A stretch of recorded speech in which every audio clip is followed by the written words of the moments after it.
On Overdrive today, we review the new Toyota Innova with a hybrid powertrain. We check out yet another retro factory custom bike from Java Motorcycles and drive a semi-electrified Maserati SUV. Hello and welcome to Overdrive, your weekly dose of everything auto. I am Soini Dutt. Now, Toyota India has decided to move a step towards carbon neutrality by launching the Innova, which now comes with a hybrid powertrain. What's also new is that the Innova will only be available with a petrol option. It also comes with enhanced new features, including the ADAS tech. Now the Innova HyCross is now a hybrid, which by itself is a big step away from the diesel Innovas that you've become so used to.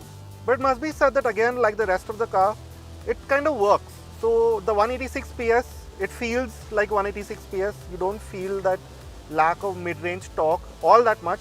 You only feel it, say, at higher speeds on the highway, where you want to make that fast overtake or just close gap. So there you do miss that strong mid-range diesel punch. But aside from that, in most other conditions, that EV powertrain, the 1.31 kilowatt-hour battery that sits underneath, that's doing a very good job of, accentuating that 2-liter petrol engine. So in regular slow-moving traffic, that electric motor, which is powered by this 1.31 kilowatt-hour battery pack, is doing a great job. So you, as with all these Toyota systems, hybrid systems, you start off almost always on electric power.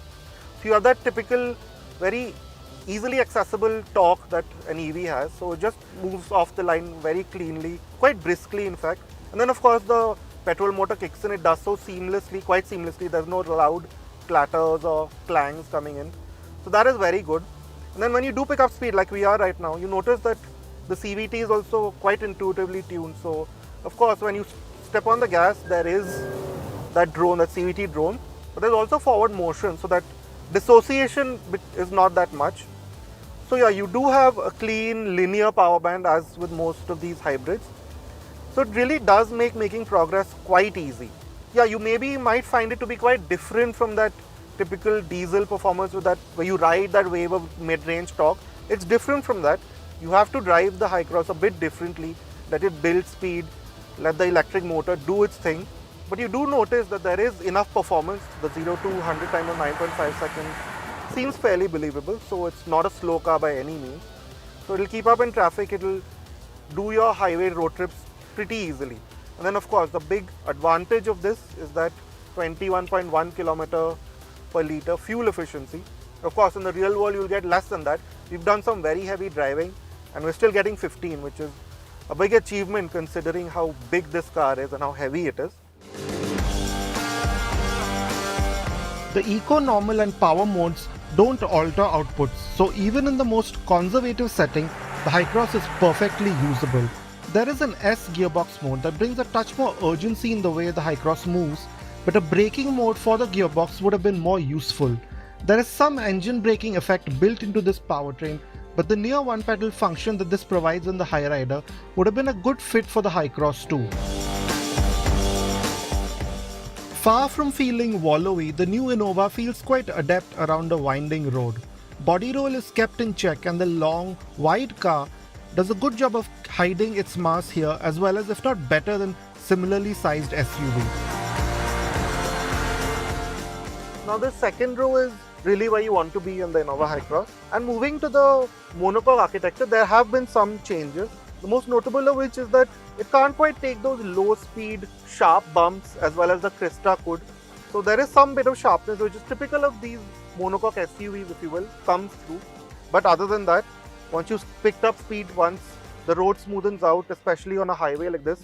The HyCross feels every bit like an Innova should. So as a long distance machine, the HyCross is, at least in terms of ride quality, as good as an Innova has ever been.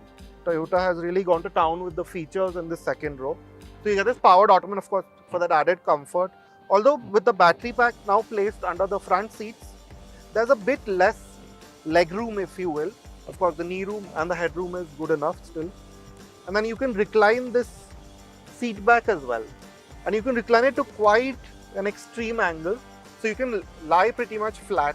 And then we come to the features that are on offer. So you have a specific climate zone for the second and the third row. You get this ambient lighting. You get this panoramic sunroof. And then of course you have this center console where Like now we put the phones, these snacks. And then of course there's a great addition for India, these sunshades. So as a comfortable place to spend time in, the Innova HyCross really has taken a significant step forward in the second row. The cabin is nothing like the simple functional ones we've seen before in an Innova. The horizontally themed dash is again quite SUV-like, with its large, freestanding central screen and more ergonomic layout. The quality of materials have also improved noticeably, with the soft brown surfaces on the dash face and doors, as well as the quilted upholstery. The switchgear feels better damped, and the hard plastics, though still with that typical hard-wearing texture you are accustomed to in a Toyota, seem better tempered by the new design. There's quite a long list of features to go with this. Now the shift to a monocoque architecture has been most useful to the Innova in terms of the amount of space you now get in the third row. To start with, the floor has been lowered, which means Toyota has been able to raise this third row.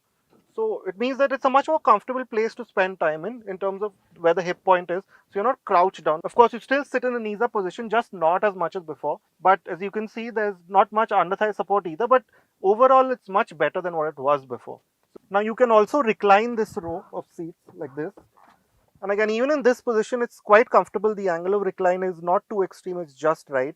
Now Toyota says that this space is good for 3 people, but to be honest, if 3 people were to sit here, they would have to be children, although you do get a full 3-point seat belt for the third passenger as well.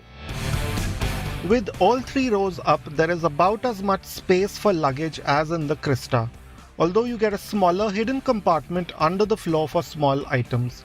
Usefully, the third row seats now fold fully flat, opening up a significant 991 litres of boot space. The Toyota Innova HyCross is only about 20 mm longer and wider than the Crista, but of the same height. Despite these minor increases, the HyCross looks quite a bit more substantial in person, with the wider tracks, the 100 mm longer wheelbase and the shorter overhangs. Now another big addition with the HyCross is that of level 2 ADAS. Now Toyota has tuned the system specifically for India, and in this very short time that we've tried it, it seems to work fairly usefully for our conditions. So for example, the adaptive cruise will quite easily manage to spot lane markings. It'll keep you in the straight line. It'll even handle those curves on our highways pretty naturally. It's the same with the lane departure system as well. That will also spot even fairly faint markings easily. And the intervention when you do cross over, which can sometimes be a bit scary in other cars, that's not the case here. The intervention is mild. You still get to know when the car wants you to take control back. So in that sense, the system is, at least in this early impression, it is a fairly intuitive one, and one that will aid your driving experience like it should. The Toyota Innova HyCross will be an expensive proposition, considering that the Crista's diesel versions will be reintroduced to cater to that specific segment. But it is clear that this really is what a modern Innova should be. Yes, you lose some of the earlier defining traits like the diesel performance and the last degree of rough road ability, but that is replaced by a far more efficient as well as an easier, more relaxing experience, further enhanced by a generally more useful and feature-packed cabin and eye-catching looks. Well, after watching this review, do you think that this MPV remains an Innova in its truest sense? Let us know in our YouTube channel in the comment section. We'll take a very quick break here on the show, but coming up on the other side, we'll tell you all about the Java 40.